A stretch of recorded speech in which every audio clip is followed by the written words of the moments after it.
I want to thank Study IQ. I would like to thank Study IQ team. Big round of applause to the team, management and staff of Study IQ.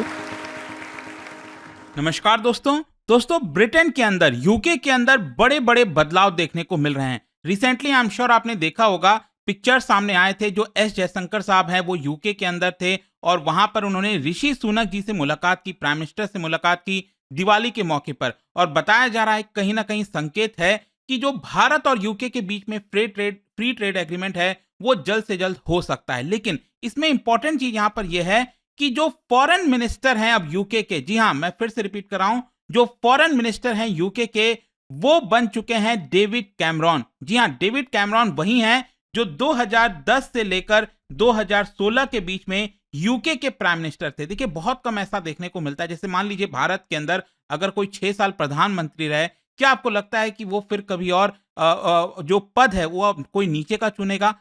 शायद भारत में कभी नहीं होता। लेकिन UK के अंदर इस तरह से चीजें आपको देखने को मिलेगी। लेकिन ये सारी चीजें हुई क्यों हैं?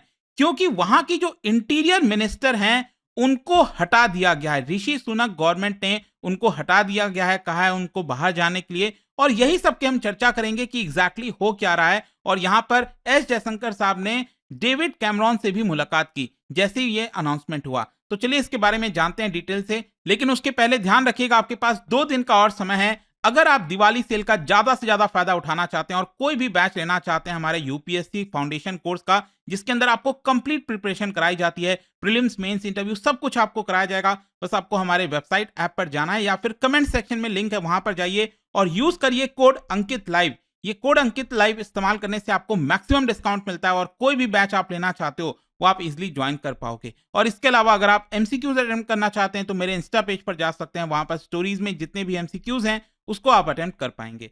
चलिए शुरुआत करते हैं और सबसे पहले ये देखते हैं कि एग्जैक्टली हुआ क्या है। देखिए ब्रिटेन के प्राइम मिनिस्टर ऋषि सुनक जी ने जो इंटीरियर मिनिस्टर हैं, देखो इंटीरियर मिनिस्टर का मतलब हुआ जैसे भारत में होम मिनिस्टर राजनाथ सिंह जी हैं, सॉरी राजनाथ सिंह जी नहीं, बेसिकली अमित शाह जी हैं। पहले थे राजनाथ सिंह जी भारत के होम मिनिस्टर, लेकिन अभी डिफेंस मिनिस्टर हैं जैसा कि हम सबको पता है। तो वैसे ही वहां पर यूके में जो इंटीरियर मिनिस्टर हैं वो थी सुएला ब्रेवरमैन। और एक्चुअली अगर आप देखोगे उनको, अगर आप फॉलो करते हो जो न्यूज आती है, तो ब्रेवरमैन के द्वारा कई बार ऐसे बयान आए हैं कई चीजों को लेकर जिसकी वजह से कई बार कंट्रोवर्सी हुई है। और रिसेंटली क्या हुआ है, उन्होंने प्रो पैलेस्टीनियन मार्चेस को लेकर क्रिटिसाइज किया है और जो पुलिस का बिहेवियर था लंदन के अंदर उसको डायरेक्टली उन्होंने क्रिटिसाइज किया। अब देखिए ये भी सोचने वाली बात है, जैसे भारत में क्या होता है कि जो रक्षा की जिम्मेदारी होती है, जो हमारे देश के अंदर की रक्षा की जिम्मेदारी होती है वो होम मिनिस्टर की होती है, राइट? तो कई सारी चीजें होम मिनिस्टर के अंडर में रहती हैं।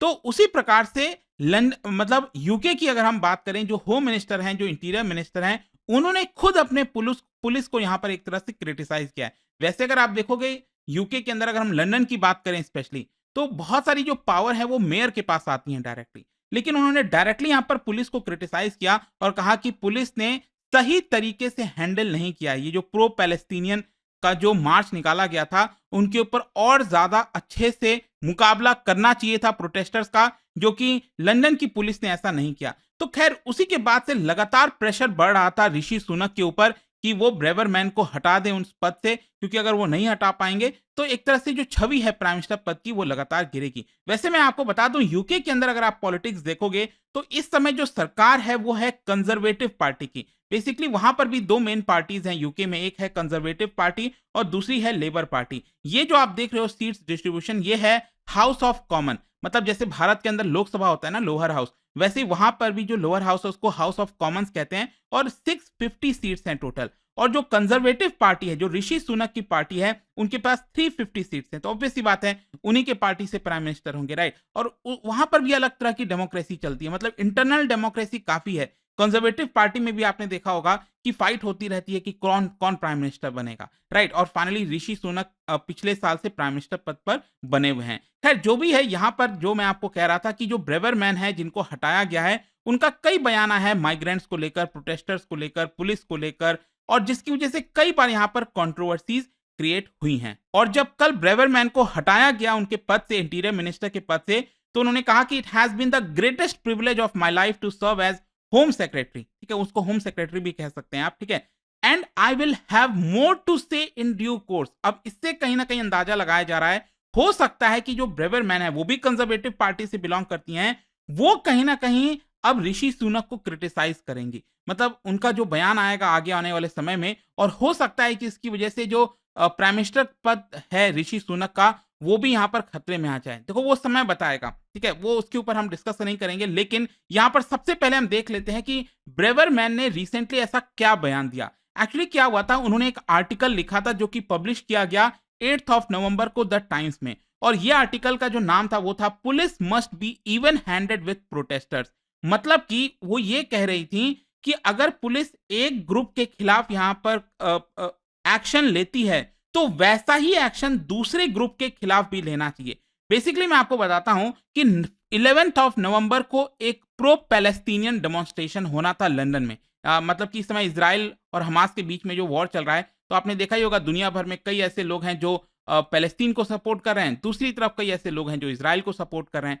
तो लंदन में क्या होना था कि 11 नवंबर को जो प्रो पैलेस्टीनियन डेमोन्स्ट्रेटर हैं, जो पैलेस्टीन को सपोर्ट करते हैं, उनका एक बहुत बड़ा यहाँ पर डेमोन्स्ट्रेशन निकलना था। तो इसको लेकर उन्होंने यहाँ पर यह कहा कि जैसे राइट विंग, मतलब कि इजराइल को सपोर्ट करने वाले डेमोन्स्ट्रेटर्स के ऊपर एक्शन लिया गया है, कड़ी कार्रवाई की गई है पुलिस के द्वारा, वैसी ही कार्रवाई जो प्रो पैलेस्टीनियन डेमोन्स्ट्रेटर्स हैं, प्रोटेस्टर्स हैं, उनके खिलाफ भी करनी चाहिए। और उन्होंने आरोप लगाया डायरेक्टली लंदन के पुलिस के ऊपर कि वो ऐसा नहीं कर रहे हैं। मतलब कि जो प्रो पैलेस्टीनियन वाले सपोर्टर्स हैं, उनके खिलाफ वो अच्छे से एक्शन नहीं ले रहे हैं, वहां पर उनके ऊपर वो सॉफ्ट हो रहे हैं, और वहीं जो प्रो इजराइल वाले सपोर्टर्स हैं, उनके ऊपर कड़ा एक्शन लिया जा रहा है, जो कि ऐसा नहीं होना चाहिए था। तो उनका ये जो बयान आया, और साथ ही साथ उन्होंने अपने आर्टिकल में ये भी कहा कि ये जो प्रो पैलेस्टीनियन सपोर्टर्स हैं, उनमें से बहुत से ऐसे लोग हैं जिनका डायरेक्टली टेररिस्ट ग्रुप हमास के साथ लिंक है, और बहुत सारे अदर टेररिस्ट ग्रुप के साथ लिंक है, और ये एक तरह से हेट मार्चर्स हैं जो भी प्रो पैलेस्टीनियन सपोर्टर्स हैं।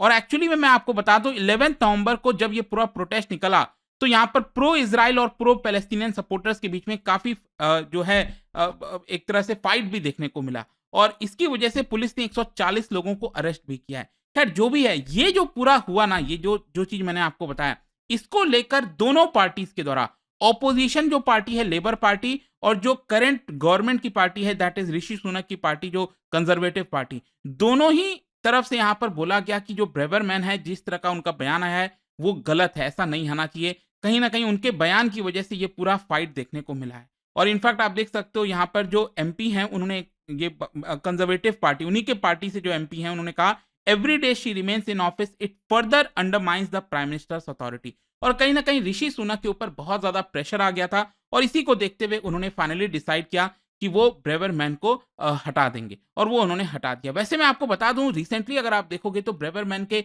कई सारे यहाँ पर बयान आए हैं, जैसे कि भारत के खिलाफ भी उन्होंने बोला है। यहाँ पर आप देख सकते हो, उन्होंने कहा कि look at migration in this country, मतलब लंदन में, यूके के अंदर जिस तरह से माइग्रेशन होता है, अलग अलग देश से जो लोग आते हैं, स्पेशली इंडियन माइग्रेंट्स, उन्होंने ये नाम लिया, ठीक है। इंडियन माइग्रेंट जिस तरह से यूके के अंदर आते हैं, वो सबसे लार्जेस्ट ग्रुप है, और वो तय समय से ज्यादा वो लंदन के अंदर, यूके के अंदर रुक जाते हैं, जो कि सही नहीं है। तो ये उनका बयान था। फिर दूसरा बयान पाकिस्तान के खिलाफ भी था। उन्होंने कहा ब्रिटिश पाकिस्तानी जो मैन हैं, वो एक तरह से ग्रूमिंग गैंग्स हैं, जो कि ड्रग हो गया, रेप हो गया, इस तरह की चीजें करते हैं, जो यूके की लड़कियां हैं, गर्ल्स हैं, उनको, उनके साथ उनको भी हार्म करते हैं। तो वो एक तरह से यहाँ पर कई ऐसे बयान दे रही थी, जिसकी वजह से लगातार कंट्रोवर्सी बढ़ गई थी, और उनको हटा दिया गया। अब देखिए यहाँ पर हो क्या रहा है। यहाँ पर इंटरेस्टिंग चीज ये हुआ कि जब ब्रेवरमैन को हटाया गया इंटीरियर मिनिस्टर के पद से, तो इंटीरियर मिनिस्टर आप देखिए कौन बनेगा, जो इस समय करंट में फॉरेन सेक्रेटरी, फॉरेन मिनिस्टर हैं, मतलब थी एक तरह से, जेम्स क्लेवर्ली। वो इस समय, अभी कल तक वो फॉरेन मिनिस्टर थी, उनको फॉरेन मिनिस्टर के पद से हटाकर इंटीरियर मिनिस्टर बना दिया गया, ठीक है, ब्रेवरमैन के जगह बना दिया गया। लेकिन इंटरेस्टिंग चीज ये हुआ कि जो फॉरेन मिनिस्टर है वहां पर यूके के अंदर, वो अब बन गए हैं डेविड कैमरॉन। जैसा कि आप देख सकते हो, UK ex prime minister David Cameron gets cabinet role in big political comeback, और इसीलिए इसकी काफी चर्चा हो रही है। और उन्होंने इसके बारे में यहाँ पर न्यूज जो है, डेविड कैमरॉन ने खुद इसके बारे में ट्विटर पर बताया, और आप देख सकते हो, उन्होंने कहा कि प्राइम मिनिस्टर ऋषि सुनक जी ने उनसे फॉरेन सेक्रेटरी पद संभालने के लिए कहा, and I have gladly accepted it. We are facing daunting international challenges, जैसे कि आपको पता है मिडिल ईस्ट में इजराइल हमास का वॉर हो रहा है, यूक्रेन वाला वॉर अभी भी चल ही रहा है, तो बहुत सारे ऐसे प्रॉब्लम्स हैं जिससे हमें निपटना है। While I have been out of front line politics for last 7 years, जी हाँ, मैं आपको बोल रहा था ना 2016 तक ये प्राइम मिनिस्टर पद से थे, उसके बाद ये पॉलिटिक्स में इन्वॉल्व नहीं हुए, एक्टिव पॉलिटिक्स में। तो उन्होंने कहा कि पिछले 7 साल से मैं भले ही बाहर हूं, लेकिन जो मेरा एक्सपीरियंस है 6 साल का प्राइम मिनिस्टर पद का और 11 साल का कंजर्वेटिव पार्टी के लीडर का, वो कहीं ना कहीं हेल्प करेगा ऋषि सुनक को, जो करंट प्राइम मिनिस्टर है ऋषि सुनक को, मैं उनकी पूरी हेल्प करूंगा। और यहां पर अगर मैं उनके बारे में और बताऊं, डेविड कैमरॉन आप देख सकते हो 2010 से 2016 के बीच में प्राइम मिनिस्टर पद पर रहे और वही ऋषि सुनक के पार्टी से ही है, कंजर्वेटिव पार्टी। 2010 में डेविड कैमरॉन पहली बार प्राइम मिनिस्टर बने और जब वो बने थे, मैं बता दूं आपको, 198 साल में पहली बार हुआ इतने यंगेस्ट प्राइम मिनिस्टर बने हैं, 43 इयर्स के एज में वो प्राइम मिनिस्टर बन गए। और कैमरॉन के ही टर्म में ही 2 बार जो उनकी पार्टी है कंजर्वेटिव पार्टी, वो जनरल इलेक्शन जीती यूके के अंदर। लेकिन हुआ क्या कि 2016 में ब्रेक्जिट का वोट हुआ था। अब देखिए यहीं पर सारी चीजें उलट पुलट हो जाती हैं। डेविड कैमरॉन का जो पूरा कार्यकाल है वो काफी अच्छा खासा जा रहा था, लेकिन उनके ऊपर प्रेशर आ गया था ब्रेक्जिट का। अब ये ब्रेक्जिट क्या है आपको पता ही होगा कि जो यूरोपियन यूनियन है, अब यूरोपियन यूनियन में पहले 2020 के पहले आप देखोगे तो यूके, ये पहले यूरोपियन यूनियन का पार्ट हुआ करता था और टोटल 28 कंट्रीज होते थे यूरोपियन यूनियन में। लेकिन यहां पर यूके में वोटिंग कराई गई थी कि क्या यूके को इसका पार्ट होना चाहिए कि नहीं होना चाहिए, जो यूरोपियन यूनियन है उसका होना चाहिए कि नहीं होना चाहिए। और बहुत थिन मार्जिन से मैं बता दूं, यहां पर लोगों ने वोट किया कि नहीं, हमें इसका पार्ट नहीं होना चाहिए। और वो जो इवेंट हुआ था उसको हम ब्रेक्जिट कहते हैं। आप देख सकते हो यहां पर 52% लोगों ने कहा कि हमें यूरोपियन यूनियन से बाहर हो जाना चाहिए और यही जो यूके है वो आपका यूरोपियन यूनियन से बाहर हो गया। और जो डेविड कैमरॉन है वो इसके खिलाफ थे, वो नहीं चाहते थे कि ऐसा हो और उन्होंने ये साफ साफ कह दिया था कि अगर यूके बाहर हो जाता है वोटिंग के दौरान तो मैं प्राइम मिनिस्टर पद से हट जाऊंगा। और यही हुआ, फाइनली 2016 में वोटिंग हुआ। इनफैक्ट वो पहले से कह रहे थे कि यूके को यूरोपियन यूनियन से बाहर नहीं होना चाहिए और एक तरह से उनके ऊपर काफी प्रेशर बिल्ड हो रहा था कि चलो आप नहीं कराना चाह रहे तो आप वोटिंग करा लो, जो लोग चाहेंगे रेफरेंडम करा लो एक तरह से। तो ये रेफरेंडम हुआ था 2016 में और यहां पर जब रिजल्ट आया इसको देखते हुए वो अपना प्राइम मिनिस्टर पद छोड़ दिया उन्होंने। और इनफैक्ट एक और इंटरेस्टिंग चीज, यहां पर रेफरेंडम की जब हम बात कर रहे हैं तो डेविड कैमरॉन के ही दौरान 2014 में एक और रेफरेंडम हुआ था, that was related to Scottish independence. Basically अगर आप यूके देखोगे ना तो कई पार्ट में डिवाइडेड है, जैसे कि नॉर्दर्न आइलैंड हो गया, स्कॉटलैंड हो गया, यहाँ पर वेल्स हो गया और ये इंग्लैंड हो गया। ये चार एरिया से मिलकर बनता है यूनाइटेड किंगडम। तो लंबे समय से आप सबको पता ही होगा स्कॉटिश रेफरेंडम को लेकर काफी चर्चा हो रही है। स्कॉटिश इंडिपेंडेंस होना चाहिए, मतलब स्कॉटलैंड अलग हो जाना चाहिए। ग्लासगो आपको याद ही होगा कि जो कॉमनवेल्थ गेम्स हुआ था तो वो स्कॉटलैंड में हुआ था। तो स्कॉटलैंड भले ही यूके का पार्ट है, लेकिन हमेशा से वहां पर डिमांड उठती रही है कि वो इंडिपेंडेंट होना चाहते हैं। और एक्चुअली क्या हुआ 2014 में यहाँ पर वोटिंग कराई गई, रेफरेंडम कराया गया और ये रेफरेंडम स्कॉटलैंड का ही था, स्कॉटलैंड के लोगों का ही रेफरेंडम था, वही लोगों ने वोट किया था। तो उन्होंने डिसाइड किया कि नहीं, हम यूके का ही पार्ट रहना चाहते हैं, हम इंडिपेंडेंट कंट्री नहीं बनना चाहते हैं। और आप देख सकते हो 55% लोगों ने कहा हम यूके के साथ जाएंगे और 45 ने कहा कि नहीं, हम इंडिपेंडेंट रहेंगे। और इसीलिए यहां पर अगेन ये एक तरह से डेविड कैमरॉन की भी जीत थी, क्योंकि वो सपोर्ट करते थे कि हाँ ये स्कॉटलैंड यूके का ही पार्ट हो, ठीक है। तो वो भी आपका हुआ था।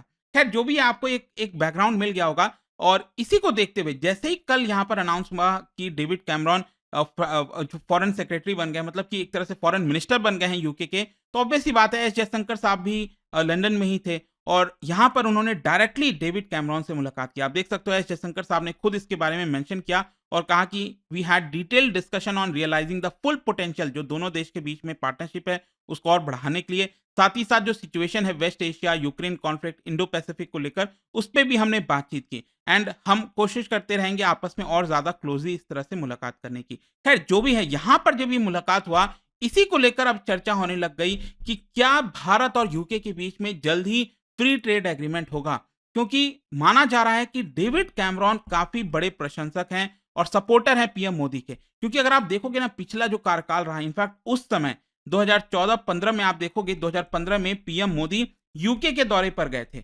और वेम्बले में उन्होंने स्टेज शेयर किया था डेविड कैमरॉन, जब वो उस समय प्राइम मिनिस्टर थे। और आप देखिए उस समय क्या क्या बयान आया था। उन्होंने कहा कि पीएम मोदी कहते हैं कि अच्छे दिन आने वाले हैं और डेविड कैमरॉन का कहना था कि अच्छे दिन जरूर आएंगे। इसके साथ साथ उन्होंने कहा दे सेड अ चाय वाला विल नेवर विन, लेकिन Narendra Modi prove them wrong. तो काफी इनफैक्ट 2018 में भी जब वो प्राइम मिनिस्टर नहीं थे तब एक इंटरव्यू के दौरान भी उन्होंने कहा कि India fortunate to have leader like PM Modi. तो देखना होगा भारत और यूके के रिलेशन। देखिए ऑलरेडी ऋषि सुनक के आने से एक पॉजिटिव माहौल तो आया ही है, लेकिन देखते हैं डेविड कैमरॉन के आने से ये फर्दर पुश मिलेगा और बहुत जल्द आपको एक एफटीए दोनों देश के बीच में देखने को मिल सकता है। तो ये पूरा वीडियो था दोस्तों, और जाने से पहले एक इंटरेस्टिंग क्वेश्चन, क्या आप बता सकते हो कि which is the largest lake in British आइल? ठीक है, इन चारों में से आपको बताना है। इसका राइट आंसर आप सबको पता है, मेरे इंस्टाग्राम पर तो मिलेगा ही। वहां पर अगर आप नहीं हो कोई बात नहीं, टेलीग्राम से ले सकते हैं इसका सही उत्तर। मैं कई सारे जो एमसीक्यूज हैं वो यहाँ पर स्टोरीज में डालता रहता हूँ। बाकी अगर आपको पीडीएफ चाहिए तो टेलीग्राम पर आइए, अलग अलग सोशल मीडिया पर आप जुड़ पाओगे। और जैसा मैंने आपको बताया, यूपीएससी की अगर आप तैयारी कर रहे हो, just use the code Ankit live to get maximum discount. And I hope की वीडियो आपको पसंद आया होगा। मिलता हूं आपसे next time. Till then, thank you very much, see you soon. Study IQ IAS, अब तैयारी हुई अफोर्डेबल।